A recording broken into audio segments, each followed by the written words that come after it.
Welcome back sa aking YouTube channel mga trops. Kung bago ka pa lang, please click the subscribe button at notification bell para lagi kang updated sa boxing news.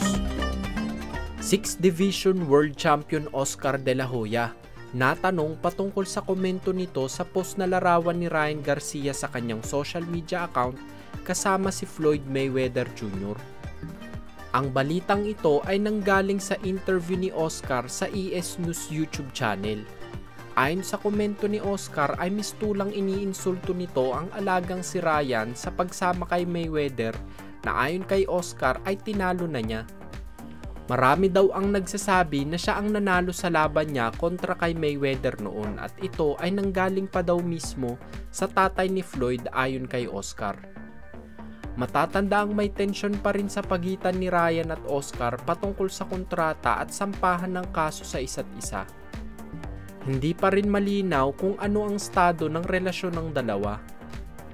Ganun pa man ay sinabi ni Oscar na ayos lang naman daw na tumambay si Ryan kasama si Floyd dahil maganda daw na may matutunan si Ryan sa mga top fighter lalo pa kung magagawa niyang mai-apply ito sa pakikipaglaban.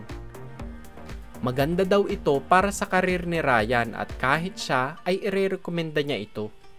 Sa kabilang dako naman po tayo.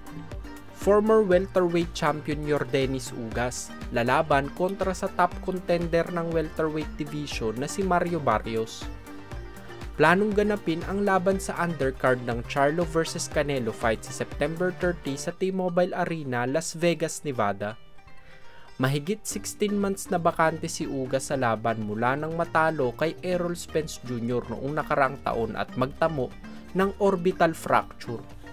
Sa ngayon daw ay hindi importante ang mga sinasabi ng mga kritiko ayon kay Ugas. Ang mahalaga daw ay healthy at masaya siya.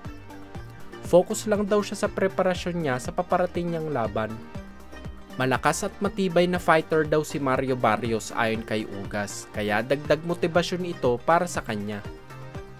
Maganda rin naman daw ang ipinakita niyang performance noong makaharap si Spence, kaya naisip niya na kaya niyang makipagsabayan sa mga elite fighters.